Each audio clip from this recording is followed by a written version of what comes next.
Hey guys, welcome back. My name is Bella. I'm a fourth year at Trinity College at the University of Toronto. And today I wanted to talk about all the extracurriculars that you can get involved in at the University of Toronto. One thing I want to give advice for in terms of extracurriculars is they're an excellent way to build your CV, your resume, your LinkedIn, whatever. But I would be wary about overstretching yourself because it's very easy to sign up to all these things in September, but when the actual duties or responsibilities pile on, it can become super overwhelming super quickly, and not everyone is able to be involved in 5 or 6 different clubs and do all their courses because, as I'm sure you all know, the workload at the University of Toronto is quite heavy. Quite is an understatement. So to force yourself to sign up for all these things just because you think it's going to look good on your resume is actually detrimental to your future, I would say. It would be much better to involve yourself in 1 or 2 things and excel at those and do really well and advance through the ranks and build experience and actually get genuine things out of it rather than trying to sign up for all these different things because you think it'll look better on your CV. In reality, when you're in interviews, you're not going to talk about that one club that you just showed up to and got nothing from. It may look good on your LinkedIn, but if you didn't get anything out of it, you're not going to be able to talk about it. You have to be able to actually have learned or taken away from the experience for it to have value to you. The name itself doesn't actually have value, if that makes sense. That's just an advice from me as a fourth year to you guys. Don't overstretch yourself, number 1, because you'll burn out. Number 2, because it actually decreases the amount of value you'll get from something. Yeah, so I have quite a few different categories I've written down. A couple things I wanted to talk to you guys about because I think there's quite a lot of things that you can do, and there's so many extracurriculars that will actually genuinely bring you value that you probably wouldn't put on your CV or you wouldn't really talk about in an interview, but it just makes you a well-rounded, healthier person to get involved in. So yes, let's get into my list. First thing I want to talk about are sports, because obviously, I don't need to be telling you this, but being physically active is very important, not only for your physical health, but for your mental health. Now, I know not everyone is an athlete. I grew up an athlete. I played soccer from the ages of 3 till now. I never really stopped, but I stopped playing elite soccer at 17. And I still to this day think sports are very important. I am the first to admit I'm not as active as I should be. And every time I am active or I do a team sport, I remember how much value it has. And then I'm like, why am I so dumb? Why do I not do this 5 times a week? But when you're older, when you're not at school anymore and mom and dad aren't there to take you to practice and sign you up to things, it becomes entirely up to you if you go, if you sign up, if you just sit in your bed. But I truly would recommend getting involved in things. And I think the beauty of sports at university is that you don't have to be this elite athlete. It's all for fun, for the most part. So even if you played house league soccer for 4 years when you were 8 to 12, and you still enjoy it and you just want to have a sport to go to, don't hesitate to sign up to an intramural sport or intramural soccer. So you can do drop-in sports. I have a view of the soccer field and I always see people playing. And if you have a group of friends, grab your bros or your girls, grab a ball, go kick around a ball. For the most part, you can kind of just go onto the field and just play yourself. And often people will come and be like, hey, can I join? And it's really nice. I've done that a couple times with some of my guy friends because there's always guys playing soccer on the fields, and I've gone a couple times and really genuinely had a ball. There's also a lot of free classes at Hart House. I've actually never gone to these before, but I know people who have, and they have a lot of fun. For example, there were Bollywood dance classes that people I know went to, and they really enjoyed.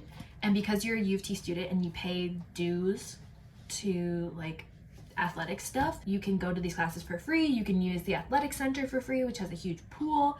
You can sign up for intramurals for free. Everything is for free, basically. So yeah, I would really recommend. And then, as I've already kind of mentioned, intramural sports. Now, Guys, I've been doing intramural soccer for the last 4 years. So much fun, so great, and it's low commitment. You don't want to go 1 week, you just don't go. And that's that, and the world doesn't burn down. So the intramural teams are typically your college. So I play on the Trin girls soccer team and also the Trin mixed soccer team. And then kind of like the step above intramurals is what's called a tri-campus league. So you play between the St. George, the Scarborough, and the Mississauga campuses of the University of Toronto. But these are like for tryouts. Like you have to go to tryouts and get on the team. And then above that is like the varsity team, obviously. I love intramurals. There's intramural hockey teams, there's intramural dodgeball teams. I just joined the intramural water polo team and it's so much fun. Our first game was last week and we won.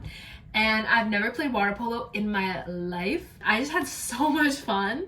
So guys, I would really recommend intramurals. Like they're so chill, especially things that are a bit more quirky, like intramural water polo. It's in a tube.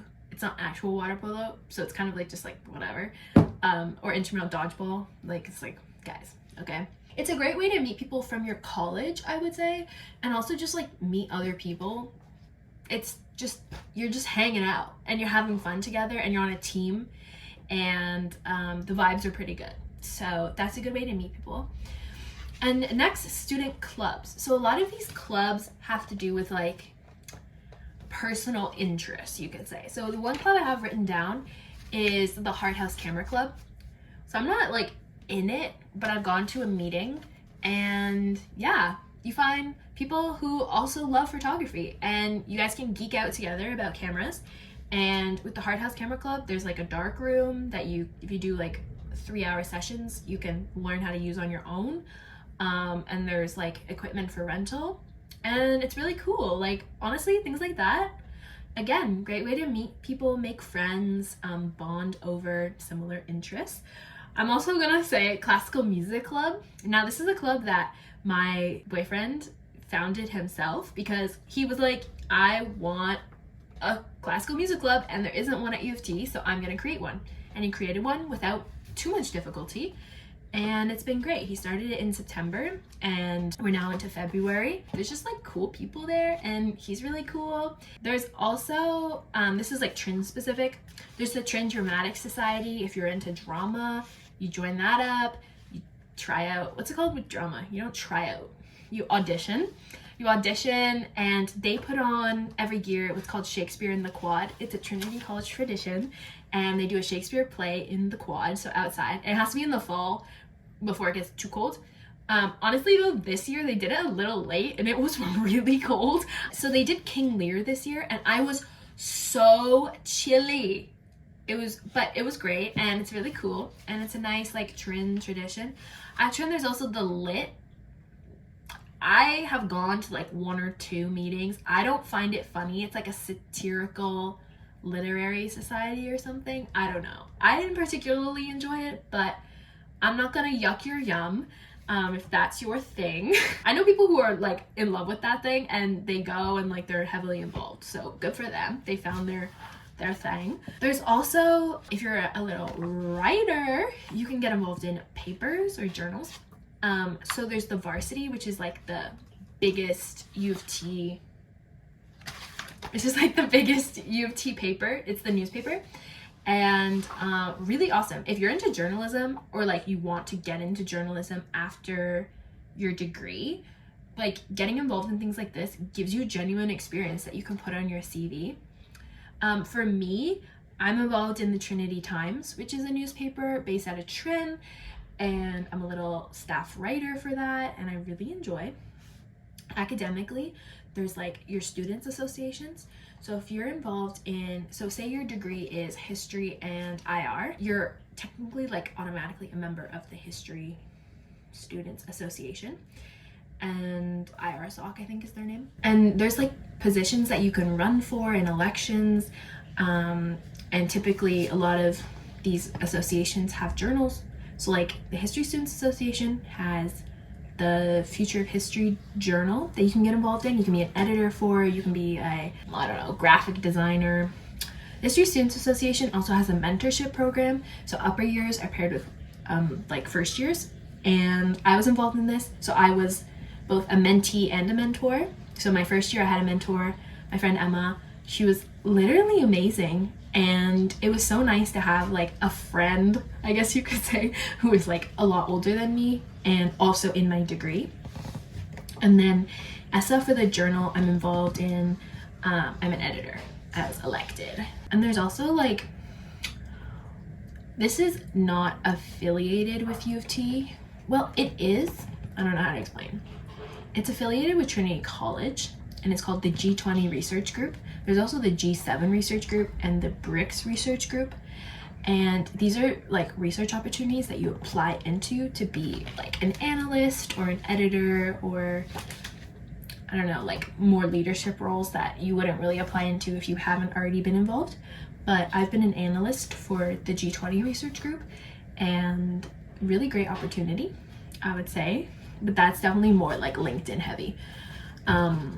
And then there's like cultural groups you can get involved in. Like for me, I'm involved in the UTPA, which is the U of T Portuguese Students Association. And basically everyone in it is like Portuguese or Portuguese descent like me. And it's like really wholesome. It's like having like a cultural community within the college, and everyone has to be a U of T student basically to be in it. I'm 100% certain that there is like a Korean Students Association, like a I don't know, like there's definitely an Indian Students Association, like things like that. And it's a great way to like find your community abroad, especially if you're an international student. I don't know if there's anything else. I'm just looking at my CV.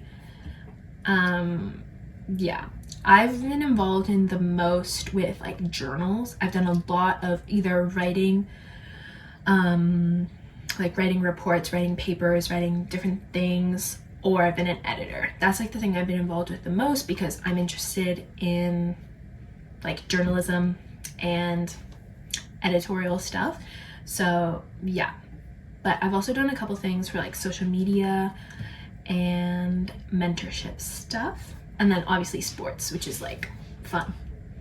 So yeah, so I think that was everything I wanted to talk about. I'm sure there's a bunch of different clubs and organizations I haven't even thought of mentioning because I don't even know about them, but there's so many things to get involved in. And I would just say, like, just have an open mind. If your friend that you meet says, hey, I'm going to this general meeting, do you want to come with me? Like, go with them if you're actually interested. I did that literally last week. My friend Alex was like, hey, do you want to go to the Hart House Camera Club meeting? And I'm like, sure. Pulled up, and I was like, wow, that's really cool. Like, maybe I'll submit pictures to their competition that they have going on right now. But like I said, don't overstretch yourself. Be aware of your limits. And truly, I hope you guys find things that bring you joy, bring value to your life, and help you make friends, because that's what extracurriculars are kind of for. Yeah. Okay. I think that was everything I wanted to talk about. But thank you for listening, and I will see you guys very soon.